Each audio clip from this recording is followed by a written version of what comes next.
Come and dream with me.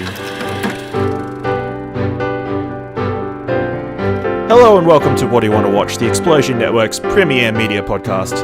Every fortnight, we get together and talk about movies, TV, and online content and help you answer the question, did we get nominated for an Emmy this year? The answer? No. To commiserate with me this week, Nicholas Pryor. I'm back. Yes, you are. And as a last-minute replacement, Ciaran Marchant. Oh, good, eh? No, that's my Dylan impression. I can't. Nah, that's bad. No, that That's didn't really sound Taswegian bad. at all. Nah, I'm good. Hey, how is everybody? Hey, I'm good. You just gotta say YOLO. YOLO. YOLO. I paint in the colour YOLO. Oh, spot on. So we've got a lot to cover this week, so let's just get straight into it. The big release of the last couple of weeks, Ant-Man and the Wasp. I think it was top of the box office the last couple of weeks. It is, and Marvel have another successful film on their hands, in my opinion. We've all seen it. Ciaran, what'd you think? I really enjoyed it. It was a lot of fun.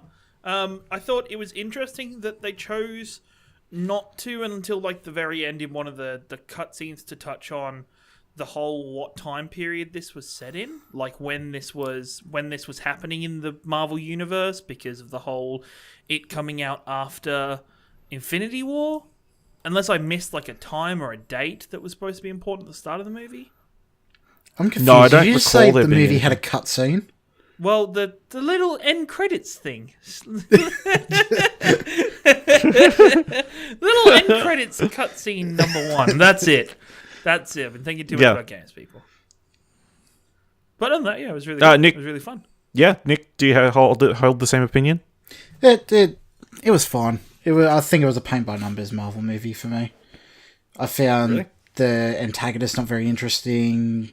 The overall plot not very interesting, to be honest. Like, it had a few laughs, but yeah, I don't know. It was fine.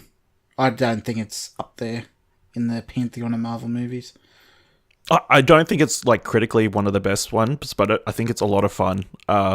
Evangeline Lilly pretty much runs the movie. Yeah. Oh, She's, yeah, like, definitely. She was fantastic. The focus.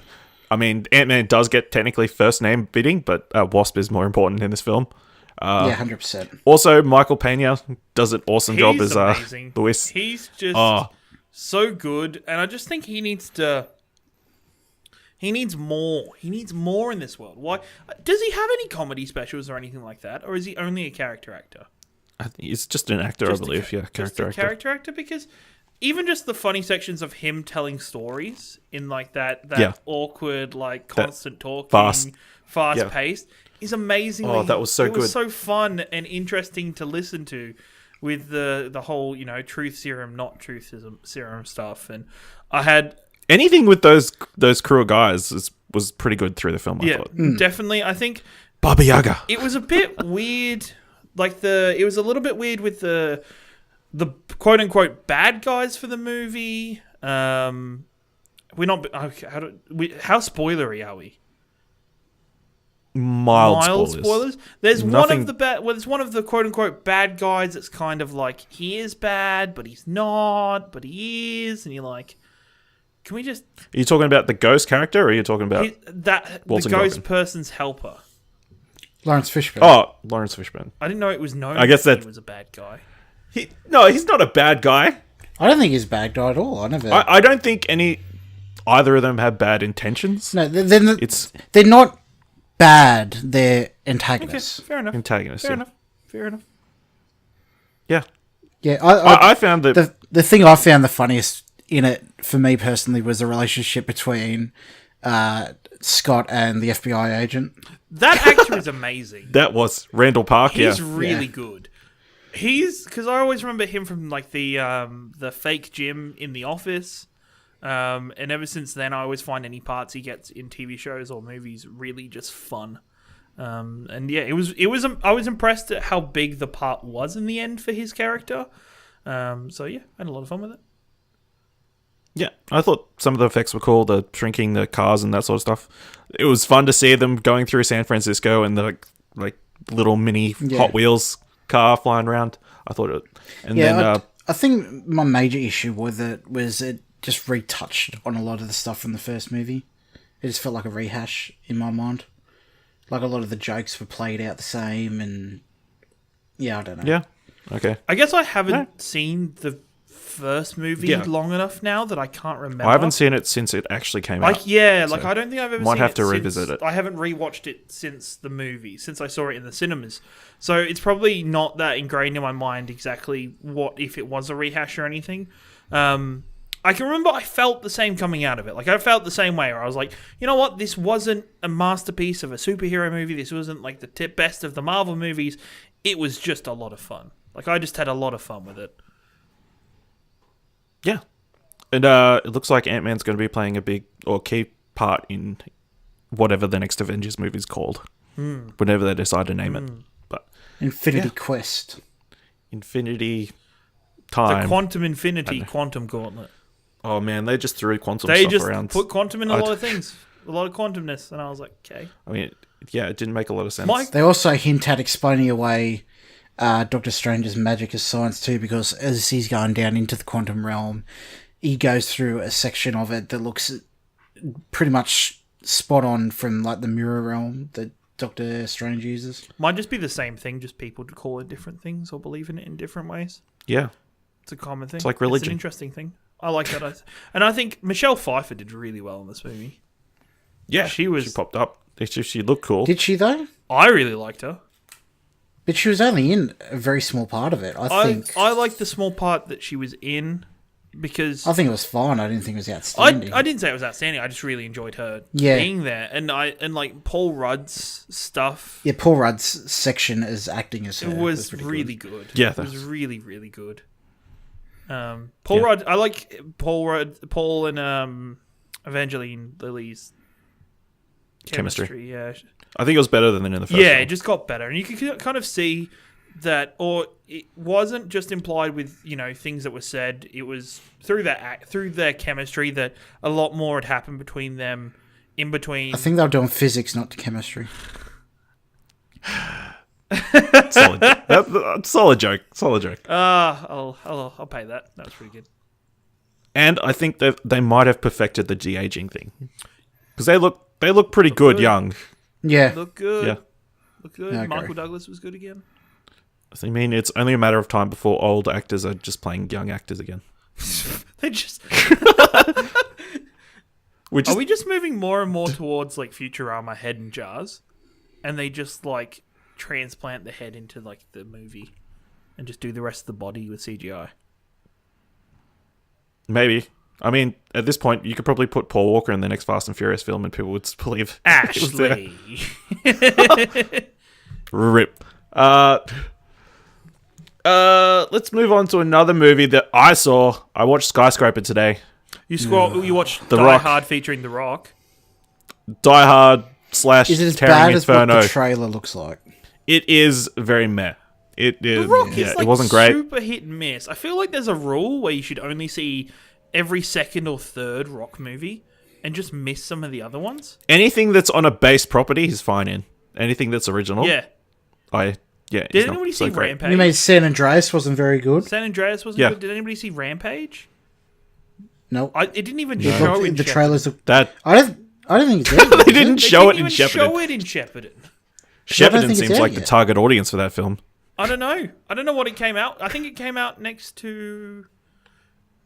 I can't remember. It was something else was bigger, It but... was something earlier this year. But yeah, have been Rampage wasn't Infinity in War. Shepparton because I know a friend of mine really wanted to go see it and was like, wait, what? But yeah, that movie was bad. The Rock does all sorts of stuff and you're like, man, you can be... I mean, he's fine in it. I mean, there's nothing terribly wrong with it. It's just not As very long as you keep hitting interesting. the ball... And they do some foreshadowing at the start to explain how the end thing, and you just eye roll moment. It's, yeah, terrible. I just think, Terrible. with news that was released there about The Rock, or with just The Rock in general, you just keep hitting balls. You're going to hit some home runs eventually.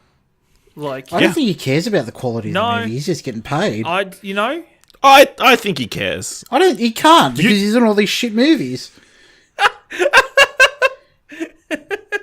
he's in a lot of bad. But he's in a lot of good as well. Like his promo skills from the WWE have to come in handy with promoting these crappy movies. Pretending they. I mean, who thought Jumanji: Welcome to the Jungle was going to be as massive a hit as it was? I expected Clearly, it. The Rock. The cast was pretty solid. Okay. Moving on. Nick, this week you checked out Sacha Baron Cohen's new show, Who Was America? Yeah, Who Is America? I watched it twice. You watched it twice. Fuck. I did. I've seen nothing but news stories popping up around the show. Where he went what'd you think? undercover for a year or some crap? Yeah. Yeah. I didn't even know it was a thing until I saw it. Until I saw Dylan write a review for it. Yeah, but I don't think it was announced till like just before it actually was aired. And I can't really talk about it without giving away, and you really have to see it for yourself to... Like, talking about it doesn't do it justice of what you see. Like, there's four different segments. So he plays 4 different characters. The first one, he is some right-wing online blogger who does an interview with Bernie Sanders. Then the next one, he's a far left-wing, kind of like, typical, like, stereotypical left-winger, like going to some Republican's household to try and understand their views. And the other one is, which is the most one that doesn't fit because it's not really politically minded. He plays some artist out of prison making paintings with his own feces, and he goes to an art gallery. And then the last one, you really have to see it to believe it. Like, this one, if you don't want to pay for Stan, apparently if you go onto the Showtime YouTube account, they've got that segment on YouTube. It involves guns, so yeah, you can expect... It literally defies belief. Like, you... Does it? No, it really does. Like, does it, though? Yeah, it does. It really does. Really? America. Does it? It does. Face, so judgmental. Just so... Have you seen it? I haven't seen it, no. No, you don't know. We'll tell you off the air, and then you'll... Okay. I'll check it out after. I'll check it out after the show, but... No, at the end of the episode, I'll tell Ciaran what it is, and then get his reaction, and so you have a chance to not listen to it. Okay, that sounds good. Yeah. Sounds good. Right. I think if you want a good... I think Dylan's write-up's a really good sell for it, even. Definitely. Yeah. If you want to check out Dylan's write-up on... ExplosionNetwork.com. That's the one. If you want to check out that, like, I think that sells it really well, without, like, ruining too much of it. I think Dylan does a really good job of that with this review, so, yeah. Definitely. Check that out. Yeah. Have you watched much of Sacha Baron Cohen's other stuff? Were you a fan going in? I love Borat. Bruno wasn't huge hot on, and Ali G. Ali G is hilarious. just like English royalty. Just English royalty right there. Movie's so good. I just find it amazing that these people agree to do this, do the interviews and that sort of thing. I mean, to a certain extent, do you reckon they know beforehand? Misled, but they have to sign like a release to let them show the footage. They probably have to sign a release after it. Like, they probably do something, and they probably told, this is going to be your interview with this person, blah, blah, blah. I was reading way he does it. There's like, because Showtime's a part of CBS, and they set up interviews through CBS, and what he does is he carries on, like, he gets in with the background crew and never breaks character, and apparently they do a bait and switch, and just before they're about to interview, he comes in and sits down and starts interviewing them. Like, the person that they think is going to interview goes off, and he comes in and does it. Okay. Interesting. I guess it's always like the Daily Show, when you see their segments, you see people saying crazy stuff. You think, how on earth did they get them to agree to let them show that? But yeah. Interesting. So it's a must-watch. It's definitely a must-watch. Definitely. You can find it on Stan every week. Which I would argue you're better off having Stan than any of the other streaming services. Nick likes to argue. Well, take him up on that's a discussion we can save for another time, I think. At Lord Empire. At Lord Empire. This week, Ciaran, you finally got around to watching Ready Player One. What'd you think? I did. I sat down and watched it the other day. It was a Pop movie. vinyl the movie. I haven't read the book, and apparently everybody who read the book hates it to absolute crap, which is most people who read books. But I think some of it was like on the nose too much with the kind of pop culture references. It was once again, I think it's already been said on the show, the fact that they throw back and they do this futuristic event, but then there's no pop culture things dated like after current time. So it's like, did they just stop making things after that? Yeah, pop culture ended in 2018. 2018 is the death Well, of pop culture. Is it really far from the truth? Later on, we're going to be talking about remakes and stuff. So yeah, okay, possibly. The only thing I really enjoyed of the movie was the Shining section. I really loved that section. I thought, that's pretty impressive. So, yeah, cool. So also this week, Nathan Fillion dropped a surprise on everyone. He was teasing it last week with a picture of Drake, a quote from Uncharted, and a date. And then this Monday, he dropped, our time, he dropped Uncharted fan film. Have we all seen it? I haven't watched it yet. You haven't watched it yet? All right, Ciaran, have you watched it? I have. I've watched it twice. What are your thoughts? I really enjoyed it. I was a bit... Nathan Fillion's always been the person that everybody's like, he should play Drake. He should play Drake. This is the thing. And I've always been on the fence about it. I've been Ashley Hobley about Nathan Fillion because I was a bit like, I like Nathan Fillion, but can he do Drake? Like, we know who Drake is. Yes, he can. And then this answered it. He can do almost anything. This answered it with the first 2 lines of his dialogue, which was just like, hey, fellas. But he said it in the right pitch. He said it in the right voice that it was instantly Nathan Drake. And I was like, oh, okay, cool, I'm sold. You should definitely be Nathan Drake if they ever make a proper movie about it and not some, young Tom Holland movie about it. But I really enjoyed it. I think it's another one of these fan films that takes a very care-filled brush to a beloved game franchise. I talked about this a little bit on early late nights. I really liked. I don't know if you guys saw, there was the fan film Mortal Kombat TV show trailer a couple of years ago. Michael J. White. That was fantastic, and I really loved that. And I think this is definitely a plot a inspiration point that people making the Uncharted movie or making video game movies should take a look at, because it was done really well.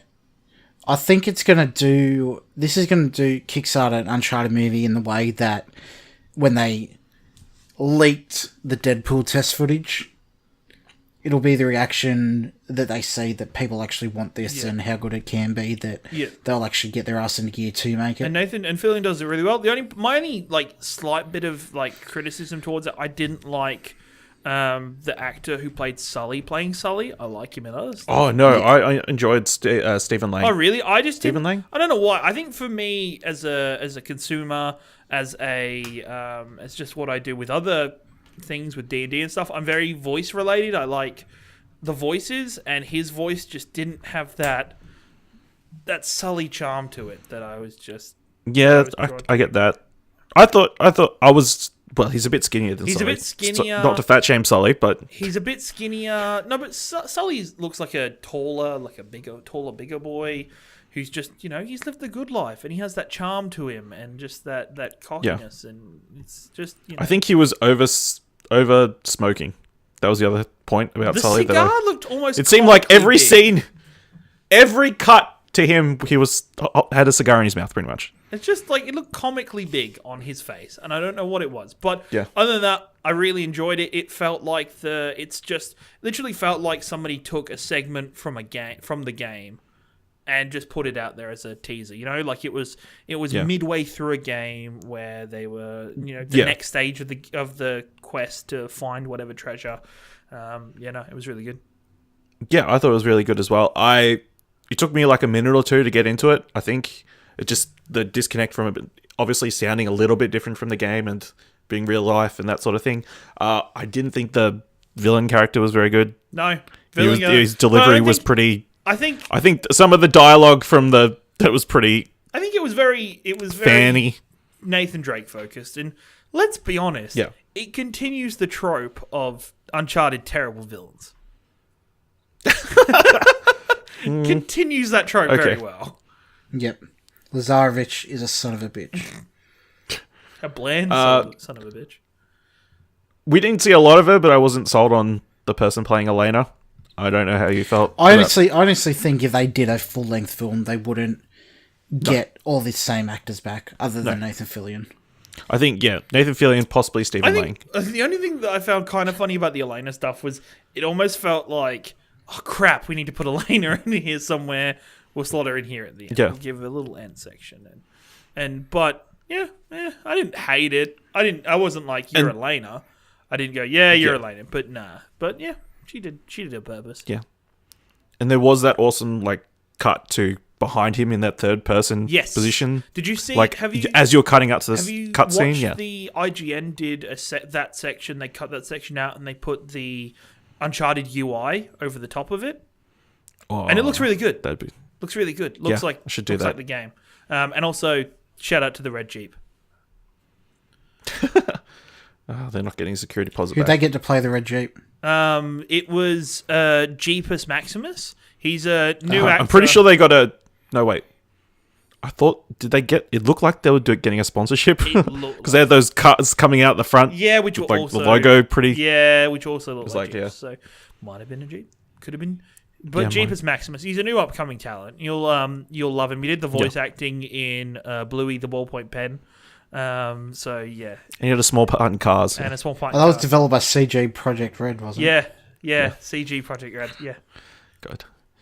And I'll admit, it was just cool to see Nathan Fillion in the outfit. Yes. Although those looks like harness Trakt things too. over the shoulders, they were not staying in position as good as in the video game. Well, They were sort of flopping all over the place. Well, they probably. I'm going to say Naughty Dog doesn't have enough money to invest in harness physics, so they just kind of. He just needs a strap across the No, chest. because it doesn't look as cool. Like maybe under the shirt, or I don't know. How would that? We're not. This is. You just get some fishing line and then thread it through so it holds it We're in not place. going into this. It doesn't need to be practical. Actually, you Doesn't need should to be go in the realistic. costume department. This is not the costume podcast. That's. No. It's related.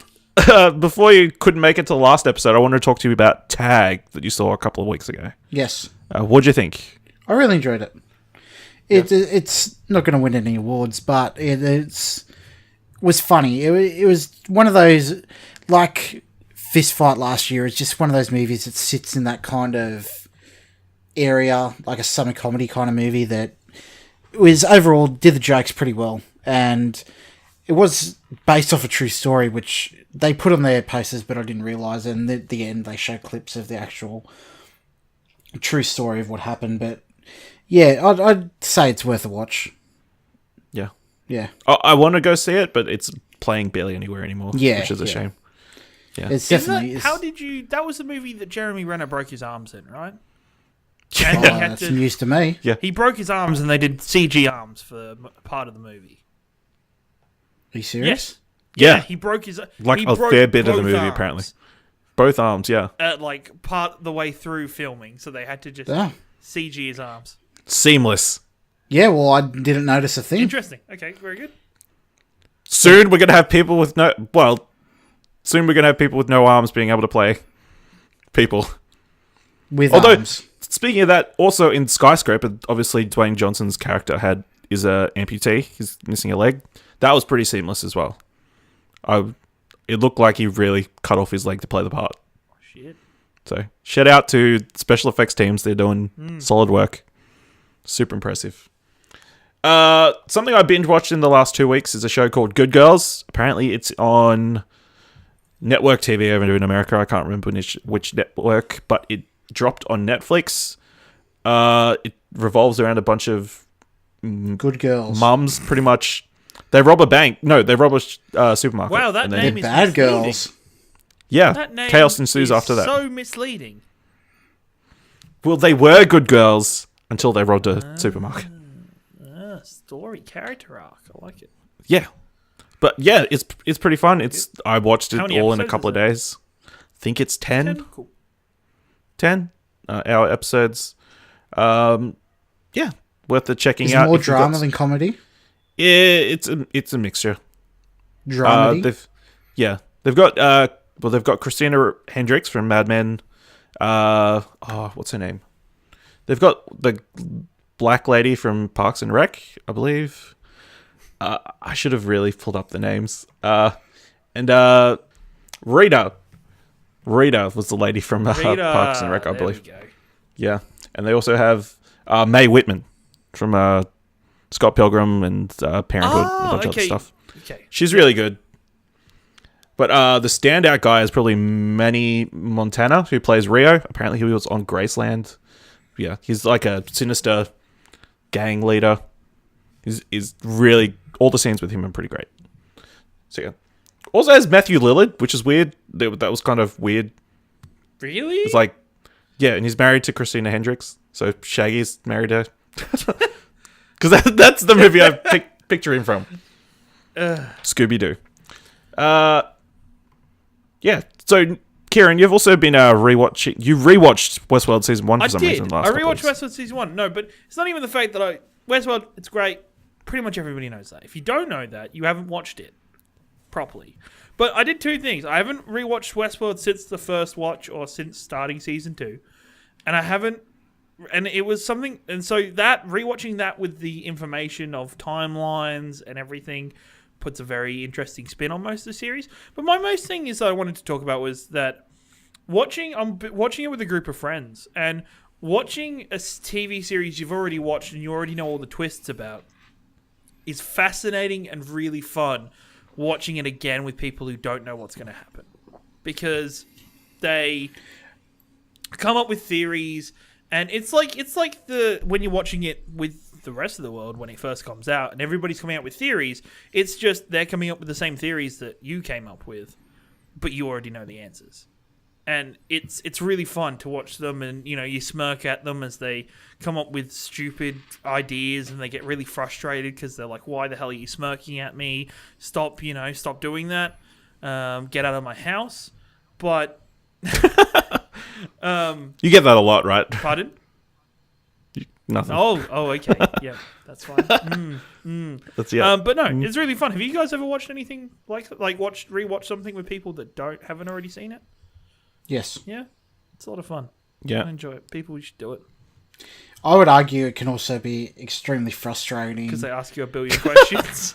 Not only that, but when you're watching it and you're really getting into it, and you want them to share the experience of really getting into it, but they're only like half-assed watching it. Oh, okay, yeah, that'd be frustrating. And I do the thing where something happens or something's about to happen, and I'll like look over and I won't even watch. Yeah. I'll like look at them and be like, they're on their phone. You're doing like, come on, else just pay attention, you idiots. Yeah. But no, Westworld, it's a really good show. I think I sort of had that thing with Game of Thrones, like people who were starting or catching up. You like got those knowing looks, like, oh, everything's going to.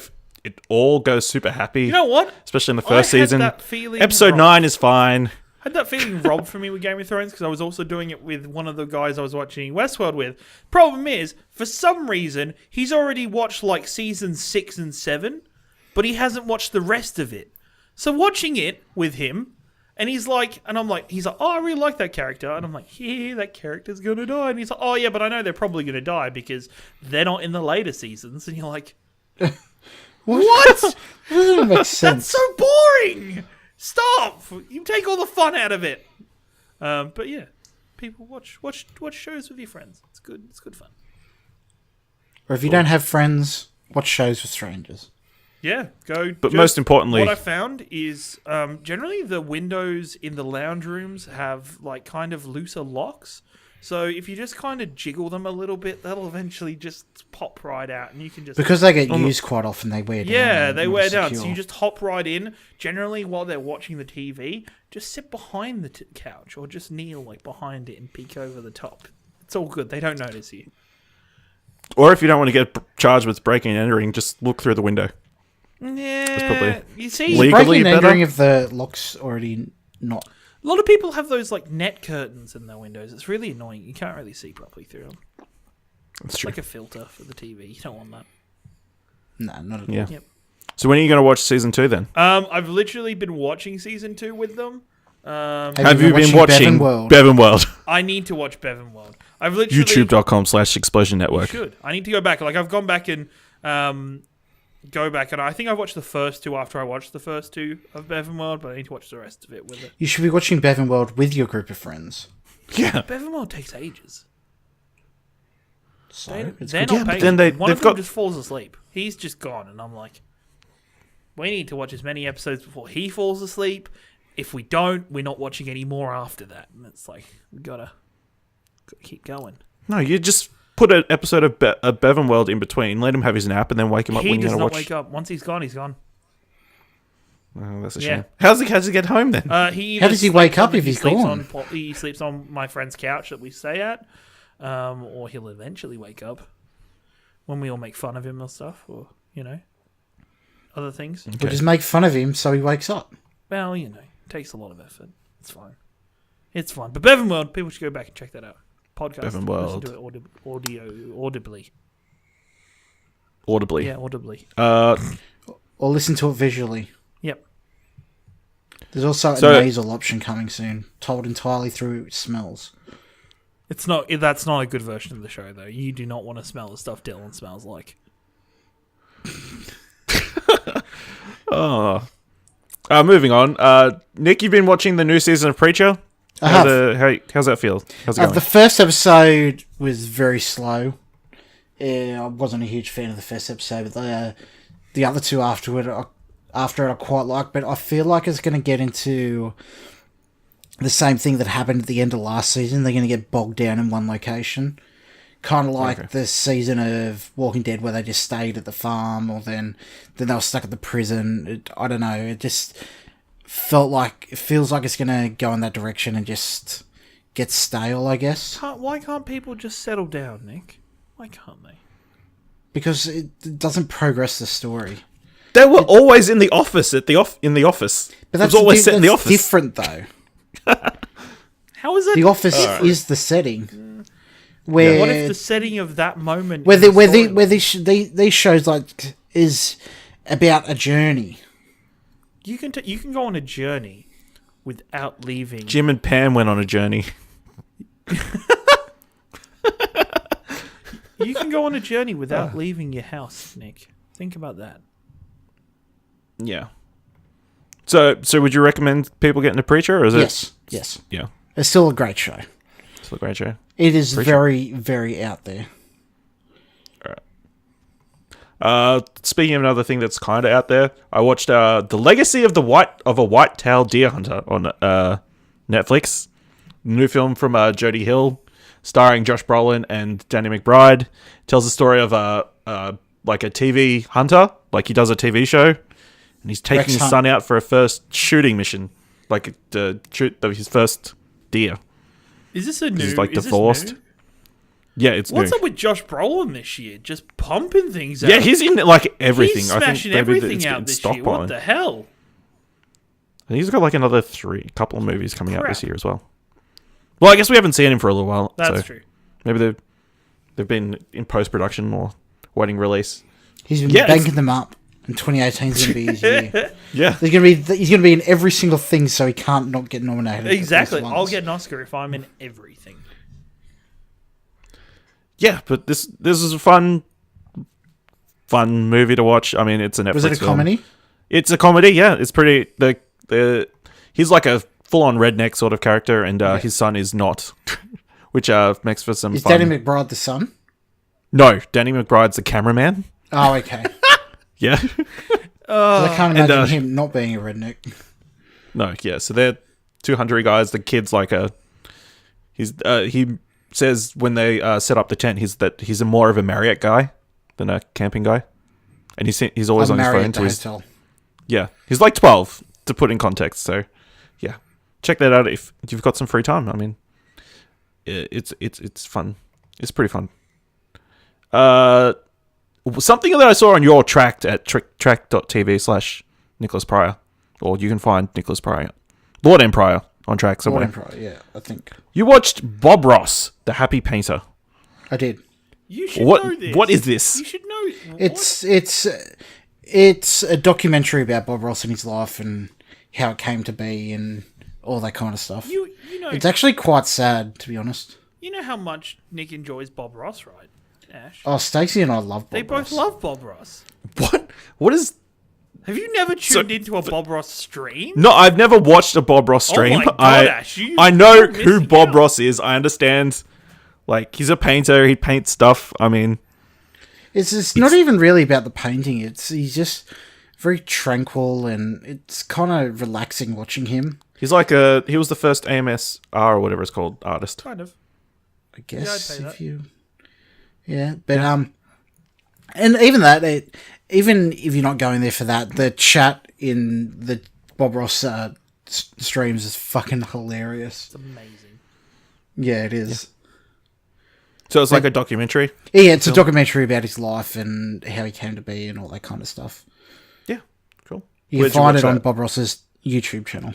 Bob Ross's YouTube channel. And every episode of Bob Ross's episode, the Happy Painter is on his YouTube as well, if you ever want to check it out.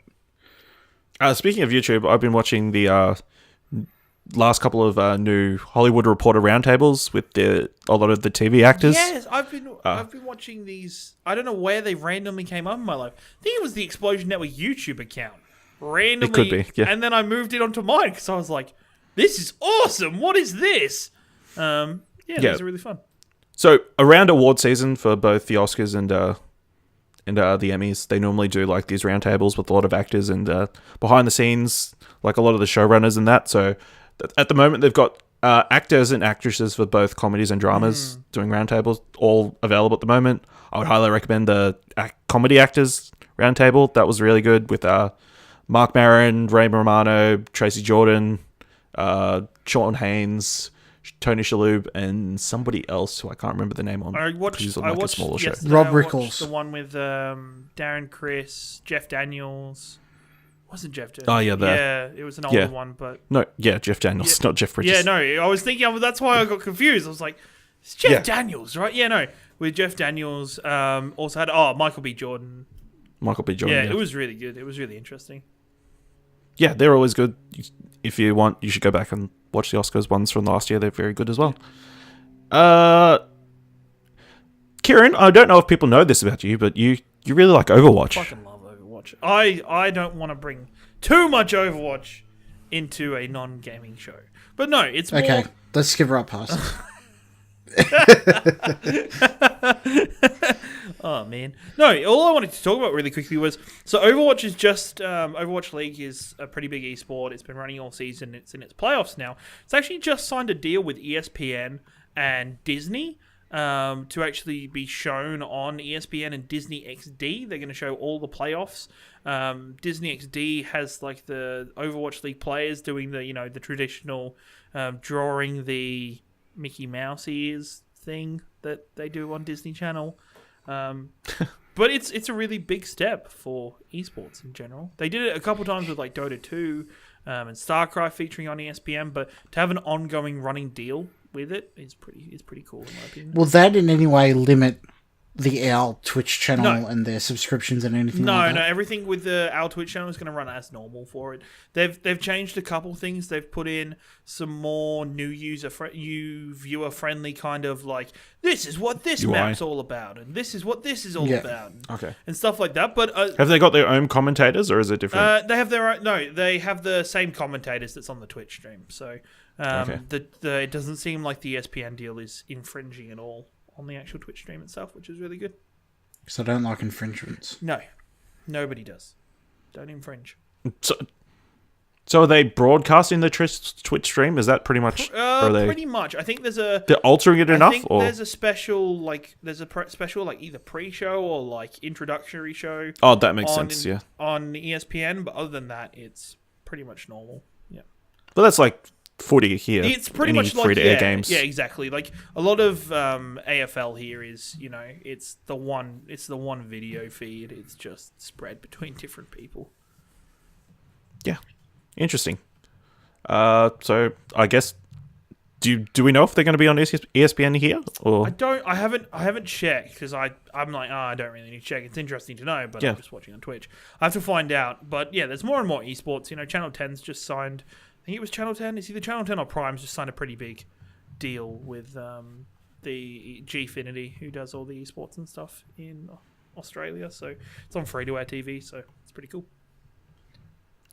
all right? Well, the last thing I wanted to talk about for this watch we've been watching segment is I rewatched both Mission Impossible 3 and Ghost Protocol. This Is last that the fourth? just just getting into the frame of mind for I think I've missed the last Fallout. two Mission Impossibles. I think I haven't. I've only ever seen the first I one. haven't watched Ghost what? Nation. Wait, what? You haven't seen the first one? Fuck. No, You've I've only seen the seen first the I've only first seen one. the first one. Number 2's where it's at. Number 2's really good. In my opinion, I really enjoyed number 2. It's been a while. I probably I haven't might have- watched it in a while, so... Yeah. And I believe I was still like 10 What or was just over. I read an interesting fact the other day that the actor, I can't remember his name, who played the older agent in Mission Impossible 1 was only 2 years older John Voight. than Tom Cruise is now doing this last movie. Like, he was 2 years older then. That's how age works. Yeah, but that's... It's been like 20 years, to be fair. It's been 20 since, like- years, but Tom Cruise is still doing, like, yeah, everything. you seen the trailer? He's jumping and falling off motorcycles. It's This crazy. is the movie he broke his wrist or broke his arm doing? I think he broke his ankle. Or it might have been his ankle. He broke something. Wrong part of his anatomy. I know he fell through a roof.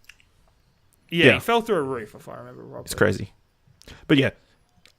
Mission Impossible 2, I can't remember that greatly. I think I've only watched it once and I didn't really like it. But 3, 4, and 5 are like really great action films. Who from Westworld? Who? Thandie Newton. Yes. Maeve. Yeah, Maeve. Yeah. Yeah, Thandie Newton. Yeah. Yeah. Also, fun fact, the villain in Mission Impossible 2 was going to play Wolverine in the X-Men movie, but he turned it down to be in Mission Impossible 2. Oh, that was a great career And choice for him. That worked out for him because nobody knows who he is now. Yep. He did the one movie. In fact, I'm looking him up right now to see who he Did is. one movie. You'll know him by looking at him. He did the one movie Probably. instead of becoming... Well, I've never seen the movie, so I don't know. You'll know who. him if you look at him. You did the one movie Brendan instead Gleeson. of being like a big franchise player in another Yeah. series. Yeah, Is it the guy Well- from Prison Break? I don't know. I haven't seen. Maybe. Prison Break. I know I've seen him in other things though. No, No. he was a bad guy in Blade 3. I think he was in one of the other Mission Impossible. He was in something I watched recently. No. Yes, that's the guy. That's the guy. Doug Ray Scott. Yes, Doug Gray Scott. Why has he I got mean- 3 names? Because he's greedy. One of those sliding doors moments. Greedy. God. Greedy. People with more names than one, like, greedy, are they? They are. All right. But yeah. Tune in for when we talk about Mission Impossible Fallout. It's going to be good. New Vegas. I've seen the reviews.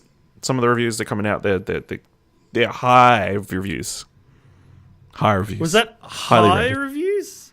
Highly recommended? don't I thought you were going to say harsh with how you first started saying it. I was like... No, like they're very good reviews.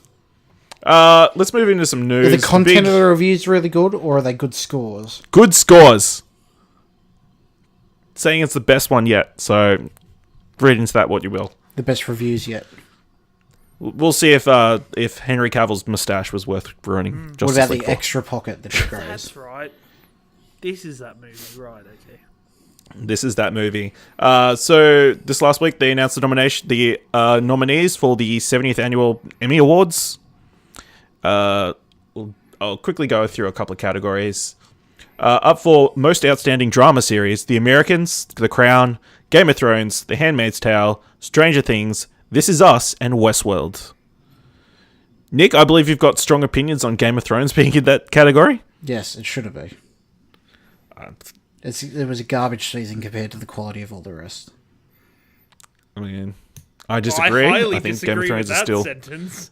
Yeah, well, if Dylan Yeah. was here, he'd back me up. I'm pretty sure. Well, go back Yes. and watch South of King's Landing to get our opinions on season 8 of Game of Thrones. I know for a fact that Dylan doesn't like season 7 at all. Well, season 7, Ashley, you're going too far. Is it season 7? I thought it was season 8. Oh, I don't know. Last season was I season don't know. 7. Whatever the last season was, it was garbage. Yeah. But I think The Crown would be the winner here. Not Westworld? No. No, yeah. The Crown. It's confusing, Westworld, unfortunately, falls into a category that it's very niche. You either love it or you hate it, and more people hate it than love it. Fair. I suspect The Handmaid's Tale will pick it up, but we'll see. Outstanding comedy series this year: Atlanta, Barry, Blackish, Curb Your Enthusiasm, Glow, The Marvelous Mrs. Maisel, Silicon Valley, and Unbreakable Kimmy Schmidt. I'll probably go to Atlanta, I'm guessing. Yeah, everybody's on that Donald Glover love Donald Glover at the moment. Man. I'm very disappointed The Good Place didn't get a nomination. I thought too. season 2 was great. And, Are they still like? Disappointing. What's the Emmys standpoint on like Netflix stuff? I guess they don't care because Unbreakable Kimmy Schmidt's on there And Glow. and Glow. Fair enough. Glow, Stranger Things, Fair enough. The Crown is technically under Netflix Yeah, on it's a Netflix show. Wikipedia for some reason, even though I'm pretty sure it was shown on BBC America, so I don't know why it's listed as that. But sure? yeah, I'm pretty sure it's a Netflix original. I'm pretty sure Netflix got more nominations this year than any other network, in quotation marks, just ahead of HBO. So that the day and age of streaming services being cast aside, discriminated against are over. Sorry, I just lost like the last 15 seconds of Ash just then. It was really funny. Yeah. Outstanding limited series, The Alienist, The Assassination of Giovanni, American Crime Story, Genius, Picasso, Godless, and Patrick Melrose. I've got no opinion on any of those, but Have you seen also the assassination of Nick Dylan. Dylan has been watching it. He says it's good. is it? Good. So I've- He said it's not as good as the other one. okay. yeah, As the OJ one. yeah. And from what I understand, Godless there's a lot of outrage about it because it's sold as a female-led thing, but it ends up being male-centered or something like that. Well, it's got Jeff Daniels, so that makes sense. And then outstanding television movie, Black Mirror, USS Callister was nominated. Fahrenheit 451, Flint, Paterno, and The Tale. I'm interested by Fahrenheit 451. It's got Michael B. Jordan in it, I believe. Yeah, Yeah. I saw the trailer for it before an episode of Westworld once, and it really piqued my interest. Then we've got lead actor in a drama series, Jason Bateman for Ozark, Sterling K. Brown for This Is Us, Ed Harris for Westworld, Matthew Rhys for The Americans, Milo Ventimiglia, I can't remember how to pronounce his name, for This Is Us, and Jeffrey Wright for Westworld. Interesting. I don't think there's anybody you can say Ed Harris. doesn't deserve to be there. But yeah. Anthony Hopkins. He wasn't If- a lead. Oh. Really? Oh. You've seen Yep. the first season of Westworld. I have. But still. Then why is that But surprising? is he even in season 2? I'm just saying What, Anthony Hopkins. I don't know. Is he? Anthony Hopkins should just be nominated anyway. He's just been nominated each Didn't year, whether season regardless one- if he's like, been in what- something or not. I thought confused there. Because didn't season 1 of Westworld run about the same time of season 7 of Game of Thrones? No, it was No, 2 it was years like ago. a year earlier. It was a year, ages year ago. in between. Sorry then.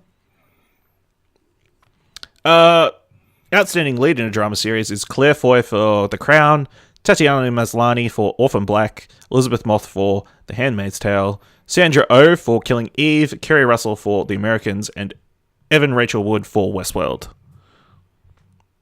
I was surprised that Orphan Black is still a thing. I thought Me that too. had finished. So, I And- mean, it's fine, but I think it's gotten stale by this point. And Claire Foy was really good. Dolores or Evan Rachel Wood, most of the season, I don't think she was that great, to be honest. She had a moment. also, point when I said The Crown was on BBC America, no, it was on Netflix. I'm thinking of Killing Eve, which is on BBC America. Oh, So apologies classic for that. mistake. Yeah. Classic mistake. But yeah, Sandra Oh has been getting a lot of praise for this, so I think she might be the forerunner. But you never know. I am keen to check out Killing Eve now because of all the critical acclaim, though. Lead actor in a comedy series, Anthony Anderson for Blackish, Ted Danson for The Good Place, Larry David for Curb Your Enthusiasm, Donald Glover for Atlanta, Bill Hader for Barry, and William H. Macy for Shameless. William H. Macy. He's a good. Yeah, he's good. I mean, I'd be happy with any of these people winning. They're all great. I could easily see Donald Glover. I'm really happy Ted Danson got a nomination. He's great. Yeah. Comedy. Best lead actress in a comedy series. Pamela Adlon for Better Things. Rachel Brosnahan for The Marvelous Mrs. Maisel. Alison Janney for Mum. Issa Rae for Insecure, Tracy Ellis Ross for Blackish, and Lily Tomlin for Grace and Frankie. Yeah, a lot of names. Seen any of them? Yeah, No. some of them I can put names to faces. Most of them. Yeah. I'll throw out the supporting actors as well. Best supporting actor in a drama series. Nikolai Coster-Waldau for Game of Thrones, Peter Dinklage for Game of Thrones, Joseph Fiennes for Handmaid's Tale, David Arbor for Stranger Things, Mandy Patinkin for Homeland, and Matt Smith for The Crown. Again, Homeland, is that a still thing, apparently? Apparently. I didn't realise it was still going. I don't know how it went past the first season, to be honest. Yeah. How outraged are you that there's 2 Game of Thrones actors? I'm not outraged. I think it's just obligatory at this point. Yeah. But Matt Smith was fantastic in The Crown as Prince Philip. Matt Smith's Prince fantastic Philip. in everything, so I'm forever happy about that. Yeah. Outstanding supporting actress in a drama series, Alexis Bledel for The Handmaid's Tale, Millie Bobby Brown for Stranger Things, Ann Dow for The Handmaid's Tale, Lena Headey for Game of Thrones, Vanessa Kirby for The Crown, Thandie Newton for Westworld, and Yvonne Strahovski for The Handmaid's Tale. Is Millie Bobby Brown really classed as a supporting actor for Stranger Things? Interesting. Yeah. Is that 11? Yep. 11, yeah. I want her to win. She's really good. She'd be the youngest one to win it, wouldn't she? Probably. She's She'd be 14, pretty- well- 14 or 15? Yeah, she'd be pretty close, I don't know. The child labour laws are Lena all Headey weird. shouldn't be in there, I think. She was so one note. I was surprised she got above Amelia Clark, I think. Yeah, Although I'm I'd sure you say hated that. both. Yeah. I'm sure you hated both of them.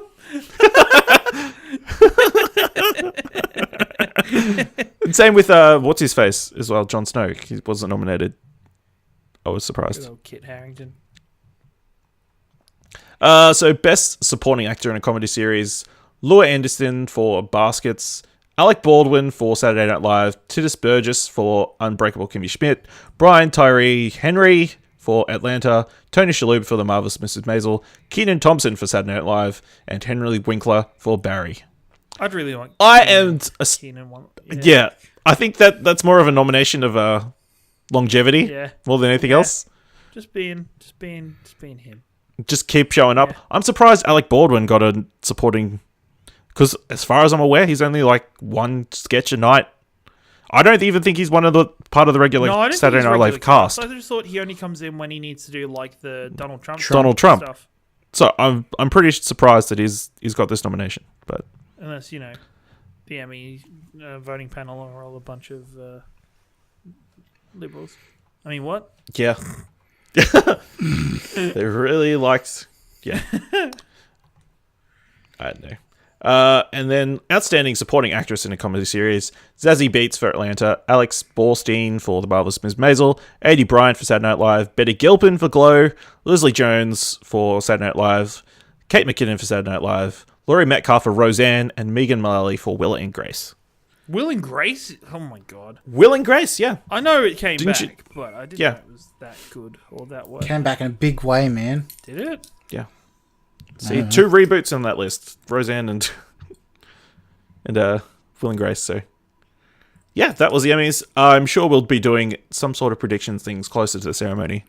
Was there anybody surprised that wasn't nominated? I think a lot of people have noted that nobody from Modern Family this year got nominated, which is the first that time still a in like thing? in like I 8 feel years. like that yeah, show it is has still a to thing. be like that show was already slumping like 2 seasons ago. It has to be Yeah. kind of. What do you mean Big Bang Theory wasn't nominated? Yeah, that wasn't What about nominated Young either. Sheldon? Jim Parsons, yeah, Young Sheldon wasn't Young nominated. Sheldon. Sheldon got snubbed. Fucking Nick, put your fucking wooden spoon away. Stop stirring the pot. Also, Twin Peaks didn't get any love. That's No, that's apparently a lot of probably- people that's didn't like that. depressing. I'm surprised Ellen Sabri didn't get a nomination for Glow. I thought she was pretty great in that. But what are you going to do? No. And American Vandal. I'm surprised that didn't get... I'm not. I That, thought- that was not looked at. That is It genius. was genius, but it was not looked at It is getting a couple of writing credits, but yeah. critically. I don't think it's been looked at as very good. No.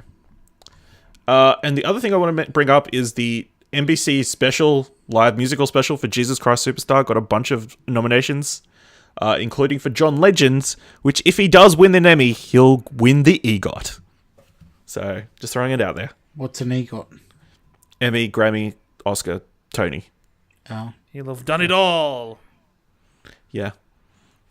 So yeah, that's the Emmys. Once again, I'm sure we'll be doing some sort of prediction thing closer to the ceremony.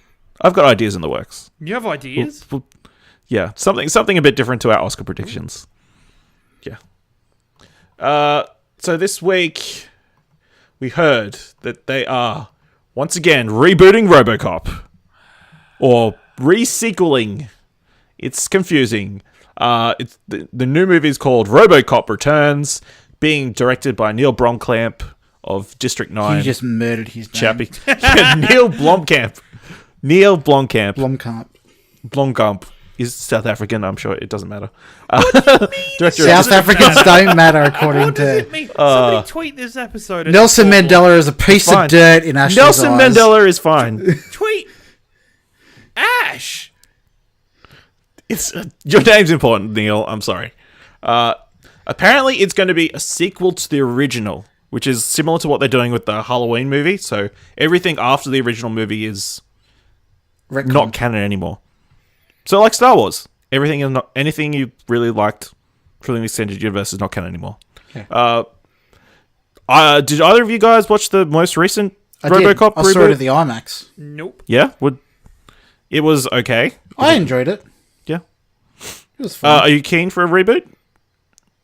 Yeah, especially by Neil Re-sequel? I don't Blomkamp. know what the term is for this. I mean, I don't think RoboCop is any sort of precious property that needs to be fucking left alone, but I think Neil Blomkamp can make a real good movie with the property. Yeah. Are you guys a fan of the original? To be honest, I don't really remember them. No, I do not. No. There's not. They are very campy. Yeah. RoboCop has not left a big thing in my life. Yeah, but RoboCop, it's coming back. Maybe he'll be silver this time. But Black's so tactical. it was tactical. That it did make sense. I thought the actor who played RoboCop wasn't terrible. No, it was better than what it got credit for. Yeah. So in Star Wars related news, Kerry Russell has been cast in the new Episode 9, reteaming with J.J. Abrams, and of course the internet went crazy on speculation. Is she playing Rey's mum? They've already sorted this out, internet. Nobody cares. No parents. No important parents. No, I thought the worm that they land in Empire was Rey's mum. No, it's not. But yeah, Kerry Russell, she's good. Nice to see her spreading rings after Americans is finishing. So another newly cast member, another woman in your Star Wars. Yeah. Get outraged.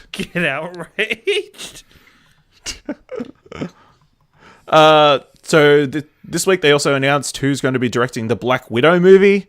It's Australian filmmaker Kate Shortland. Are you guys keen for a Black Widow movie, or is it as the ship I grew up in sails? Shortland. Yeah, interesting fun Black fact. movie. Black movie. Black Widow. Black Widow. I hope they do it justice. She is probably like the least, like she is second least, like needing a movie behind, like just before Hawkeye. Didn't they already pretty much do a Black Widow movie in Red Sparrow? Some would argue it is, but I mean, it didn't have Scarlett Johansson. But Look, I'll go watch it, but Every I movie don't really have any needs Scarlett expectations. Johansson in it. Apparently, every single one. I think it? some people would argue that you don't need Scarlett Johansson in every Yeah. movie. Didn't really want to touch on that subject, but yeah, Okay. we'll just leave that Yeah, because I don't think it ends well. No, it doesn't. It doesn't. No. Oh, that one. The transgender one. Yes. Yeah. God. Thank God Dylan's not here. I went to school. So they also announced Zombieland 2 is coming with the original I'm cast excited of for that. It's really good. Emma Stone, Woody Harrelson, Jesse Eisenberg, and Abigail Breslin, with Ruben Fleischer coming back to direct. Do you guys fans of the original Zombieland? I thought it was pretty great. Yeah, I really Yeah, enjoyed the it's first a one. great movie. Upon repeat viewings, it doesn't hold up. But yeah, I'm keen. Because I think all the jokes you've seen before, like they're a one note kind of thing for me. Okay. But yeah, I'm happy to go see it. Yeah, Zombieland. It'll be interesting to see it. I guess after so many years, how have they survived? Because Abigail Breslin's grown up a lot since the original movie. So, Will this save Jesse Eisenberg's career? Jesse Eisenberg's fine. He's got that Lex Luthor money coming in. Because everybody loves that. Yeah, everybody does love that. The other big news this week, they're bringing back Rugrats. Guys, they're bringing back Rugrats animated series on Nickelodeon, another 26 episodes. Does anybody- It's going to be great. And a live action CGI movie. Oh, I recently rewatched some clips of Rugrats. That show had a lot of messed up adult themes in it. That were just... All the Nickelodeon shows of that era They do, but I didn't realize Rugrats had them. And I was like, oh, that's okay, sure, cool. I enjoyed Rugrats growing up. I used to watch Rugrats it is all the time. great. Rugrats was fantastic. I aspired to be like Chucky. Chucky is the boss. Yeah, your hair's not red enough. Yeah, I know. I failed at life. I have maintained my soul. And your glasses are nowhere near as square enough. Square glasses. Or You purple. know, you haven't really followed those aspirations very well, have No, you? I gave up No. pretty quickly. You're just scared of everything, that's all.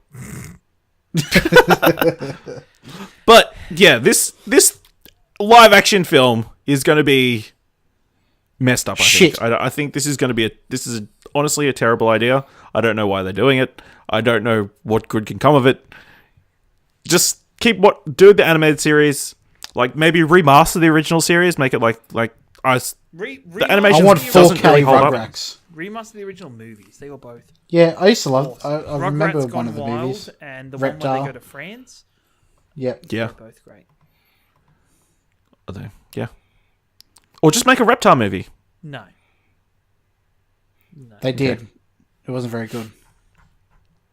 Okay, so Netflix has announced all the projects that they're going to be doing with Mark Millar.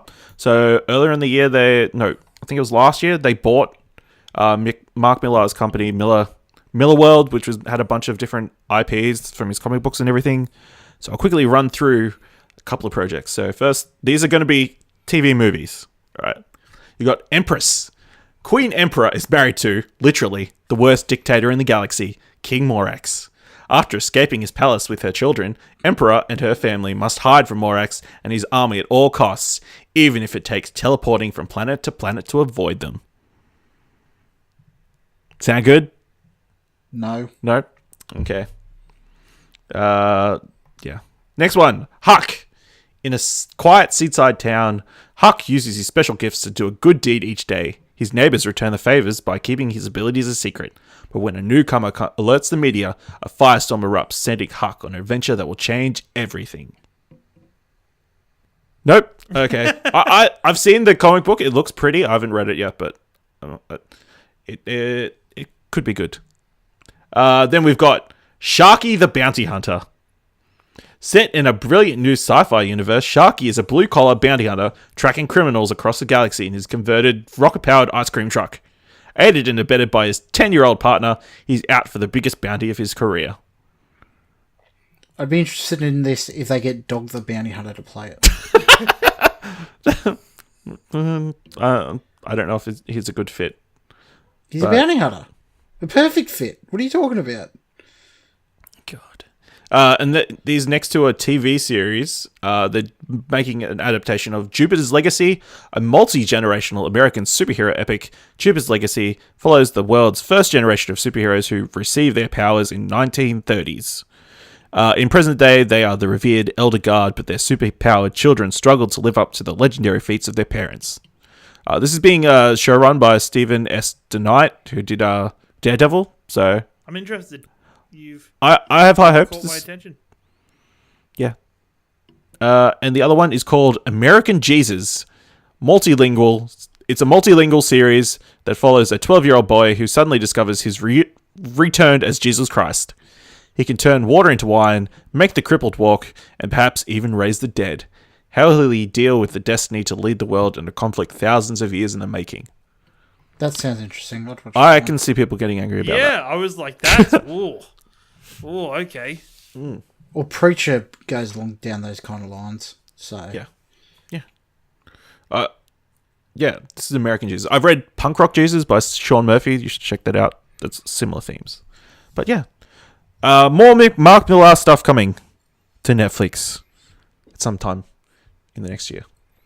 In CW Arrowverse news, apparently they announced last year, like at Upfronts this year, that they're going to be that Kate Kane / Batwoman was going to be part of the crossover series, crossover event this year. But apparently they've got a whole series in the works. They're going to be, yeah. So, I'm disappointed that Dylan's not here to talk about this. I think Dylan likes Batgirl more than Batwoman. That's true, but Batwoman's older and lesbian, so Isn't better. Batwoman Barbara Gordon? That's No, that's Batgirl. Batgirl. And the last bit of news I wanted to talk about. Do you guys like The Wizard of Oz? Yes, I do indeed. No. I just named an episode of Early Late Nights after it, kind of. Then how would you like to see an animated film told from the point of view of Toto the dog? Because that's what Warner Brothers is doing. They're making an animated movie adaptation of the children's book, Toto, the doggone amazing story of the Wizard of Oz. Okay, as long as the dog is voiced by Terry Crews, and the whole time it's an inner monologue, he doesn't get heard by the rest of the cast.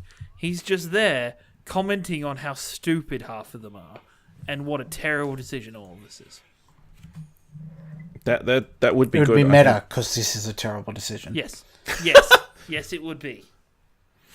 I mean, yeah.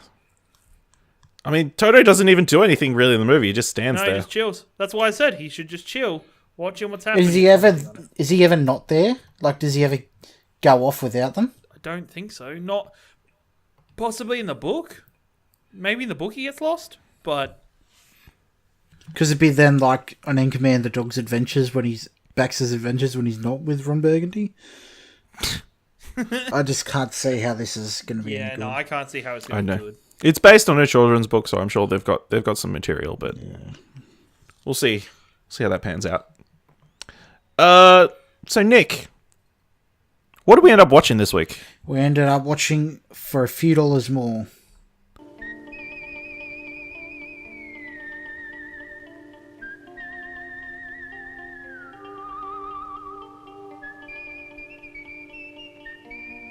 Well, there's such a big reward offered unto you gentlemen that I thought I might just tag along on your next robbery.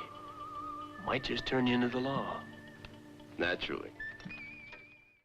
Yes, the old spaghetti western, directed by Sergio Leone. Yep, it is the starring middle one Clint of Eastwood. his trilogy of The Man with No Name trilogy.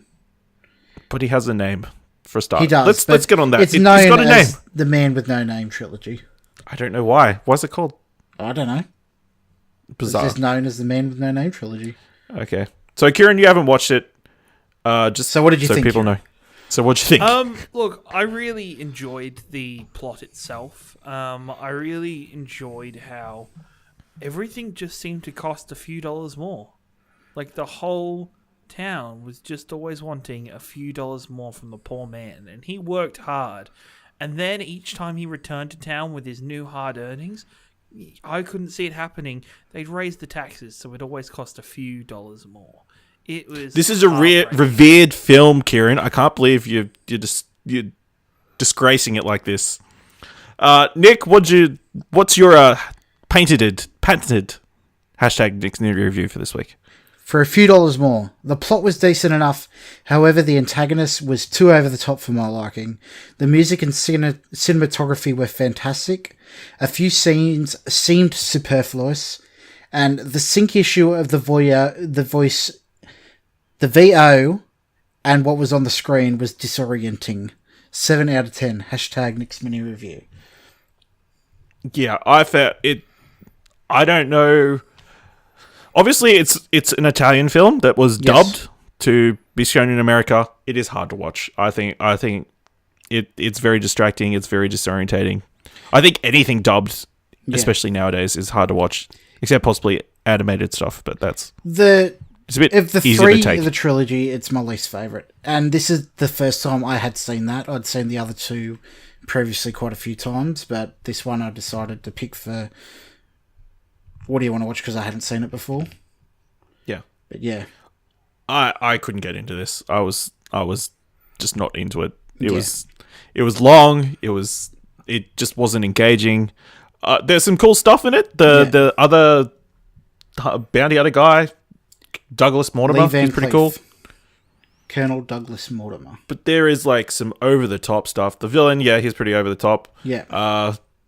The thing with the chimes, the whole movie, it just didn't fit for a start. The music was didn't. There's a lot of audio issues in this. Yeah. I think which you have to give because it's a 1950s film. No, 60s. No, he made all three a year after each other. I think this is 1964. Yeah. Yeah. And there's some weird sound effects in the middle as well. Just out of nowhere, there's like a or something like that. I didn't think the villain was too bad. I mean, he's like an overtop guy. Yeah, because in the first For a Fistful of Dollars, it's the same actor playing the antagonist, and he's much better in that one than he is compared to this as an actor. Okay. Yeah. But yeah. There's not much to go on here. I think Clint Eastwood and the Mortimer guy, their interactions were always good. Yeah, that scene where they're shooting each other was pretty cool. Where they're playing against each other. Even if it went on a bit too long. Yeah, it did. It very did. You don't need to shoot his hat like 6 times. We get it. You're a good shot. I don't know. Might have been a hot day. Putting air holes in a hat. It wasn't. It was at night. Oh. Damn. And I don't know if I missed it, but why did he why did he go after that woman in the flashback? The woman, I don't know. I think he lusted her from afar or something, and he tried to rape her. It was programmed, and she killed herself, and she was Mortimer's sister. Yeah. Yeah. Okay. Yeah. Yeah. Do you guys? I feel like westerns as a genre is pretty much dead. Do you think that's a fair statement? Last Westerns? The last Western's probably Hateful Eight. That I can remember. Yeah, arguably. Hard Grit they remade fairly recently. Which was bad, True Grit. wasn't it, though? Yeah. True Grit, that's True it. Grit? No, that was pretty good. It was pretty good. I think they're very niche these days. I think it's dead. I think it's niche. I just think back then it was a very hot topic that people loved, and quite like almost like the superhero phase that we're going through now. That people went hard on westerns and probably burnt out on them. So we're also getting a lot of neo westerns like Hell or High Water, Wind River, Longmire, the TV show. They still exist, but just not as a time period western. But the theming and the way they're done is still very alive, I feel. To me, the most beautiful ode to westerns is still, I really enjoy Kill Bill's. Like kind of respectful. Yeah, a lot of Tarantino stuff is westerns. Especially Tarantino. But I really, Kill Bill's like westerns influence sections are really good, and show that there are still people in the industry that have a lot of respect for westerns, but I don't think it's a genre that anybody is really crying out for or interested in too much, other than what we see in Westworld and stuff. Yeah, I feel like the modern cinema-going audience isn't prepared for a long, slow-paced movie, as what westerns tend to be. I think we brought that up when we were talking about Unforgiven as well. Definitely. That it was kind of. I think that movie is of its time. I think definitely. And we don't have the attention span to watch that kind of thing anymore. Exactly. Like it's when you comparably watch a movie of that kind of length, it's like the Avengers Infinity War, where it's comparable type of length, but there's always something going on. Just bang, bang, bang, bang, bang. Yeah. Yeah. Also, shout out to the guy in the credits at the start of the film. He gets shot and he just lays on the ground in the blaring hot sun for like 3-4 minutes. Yeah. Props. Impressive. He was a prop. He was a prop. All right. Well, I think that brings us to the end of this episode of What Do You Want to Watch? Nick, where can people find you on Twitter and Trakt.tv? Lord and Prior, PRIOR. What? You actually said it? Yeah. Unbelievable. gotta be on Kieran, my where can best people behaviour find for you Kieran. on Twitter People can find and not me Trakt because you haven't said it At breaking your up? boy Ringo on the Twitters, and if you like watching gaming, come over to twitch.tv/Explosion Network to find all of us playing games and Yeah, you can go there, or you can go watch early late nights or all our other stuff, videos, content later You at can watch Ashley youtube.com/Explosion streaming Network. very soon. Yeah, an Ashley stream coming to your TV or computer or whatever you want to watch it on. At some point in the future, yeah, maybe the near future. I don't know. Very near future. You can also find me on Twitter at Ashley Hobley, ASHLEYHOBLEY. It's a thing. Or you can follow the network at Explosion Pod.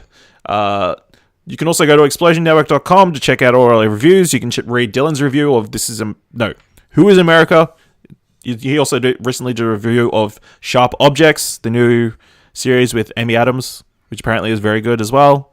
And if you've got any questions or comments or anything that you don't want to send publicly on Twitter or something, you can always send us an email at mail@explosionnetwork.com. And you can also sign up to our Discord. We talk about movie stuff and other things. Yes. Video definitely. games. Westworld memes. Westworld memes. Comic books. Books. Just general stuff at explosionnetwork.com/Discord. And of course, if you really want to help us out, you can always go to iTunes and leave us a 5-star review. Or some other variation Or of later stars. review on Podchaser. Or you can go to Podchaser if you're like Nick and refuse to give Apple any information. Podchaser. It's the future. Possibly. I don't know. So, guys, thank you very much for joining me this week. And until next time, keep watching stuff, I guess. Beatbox your way over to early late nights. Every Tuesday and Friday, you can join Ciaran Marchant live on twitch.tv/Explosion Network from 6:30 p.m. Australian Eastern Standard Time. Ciaran will be there breaking down the latest in gaming news, esports, and his thoughts on the latest releases. Join him live on Twitch and chat along or chuck some questions his way. And stick around after the show as he plays some games for you. If you can't watch live, you can find early late nights on youtube.com/Explosion Network and podcasting services, including iTunes, the following day. In case you missed it, Australia now is Amazon Prime, so if you're thinking about subscribing just for the free shipping or any of the other offers they offer, you do indeed get a free Prime subscription to use on Twitch with your subscription. So if you'd like to chuck it our way, we'd appreciate the extra buck. But if not, at least chuck that at someone. You might as well use it. You've got it. Flaunt it if you've got it. Got it. Flaunt it if you've got it. Bye, sexy. So, Kieran, Okay, go. who is America? Sacha Baron Cohen dresses up as like an Israeli like counter-terrorism guy. Counter-terrorism dude, yeah. Right? He goes up to a bunch of like Republican like senators and congressmen, and his pitch is kindergartens. Oh, I have seen this. And don't people endorse it or some shit? Yes, they Yes. Like legitimately they endorse endorse it. Oh my goodness. It's it. Oh yes, I did see Heads, an article shoulders, about not the this. toes, not the toes. I mean, that's a good bit, but yeah. So a bunch of American politicians endorse toddlers learning how to use guns. Fuck. And he goes to one of the gun lobbyists and goes, "Oh, my wife shot me." Pretty much saying that it's not rape if it's your wife. And the guy celebrates and goes, "Yeah," and fucking carries on like that. One says that toddlers don't have a moral complex, so they make perfect soldiers. Yep. Yeah, it's kind of messed up, and Oh god. The You know. Cardi B neural pathway to the Wiz Khalifa. yeah. It's bad. It is really bad. So yeah, Americans, we're looking at you. He's looking at you, kid. Fuck it out.